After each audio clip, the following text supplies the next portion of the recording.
नमस्कार nerdy guys, आज हामी कुरा गर्नेछौँ एमाजोन प्राइममा भर्खरै रिलिज भएको प्रियङ्का चोपडाको त्यो मुभीको जसले चाहिँ हलिउडमा देशी पावर देखाउँछ भन्ने हल्ला मचाइरहेको थियो।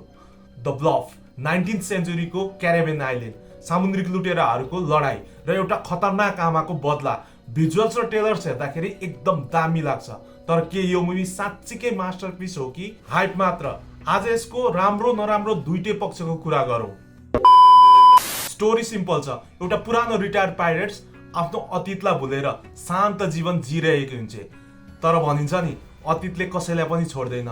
जब उसको परिवार र आइल्यान्डमाथि खतरा आउँछ, ऊ फेरि त्यही पुरानो रूपमा फर्किन बाध्य हुन्छ। प्रियङ्काले यो रोलको लागि एकदमै गजब मेहनत गरेकी छिन्। स्टनहरू रियल फिल हुन्छ, शोर्ट फाइटिङहरूमा त्यो ग्रिटी फिल हुन्छ र एक्सन सिक्वेन्सेसहरू पनि हलिउड लेभलकै छ। र एक्सन सँगसँगै आमा र छोराको इमोसनल बोन्डले मुभीलाई केही हदसम्म टच गर्छ। तर के यो मुभी फ्ललेस छ? एकदम छैन।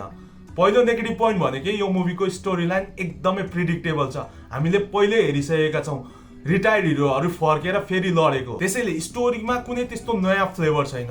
अनि अर्को कुरा, यो मुभीको पेसिङ अलिक सुस्त छ। बिचबिचमा स्टोरी ड्र्याग हुन्छ, इमोसनल सिन ज्यादा भएकोले एक्सनको मोमेन्टम टुट्छ।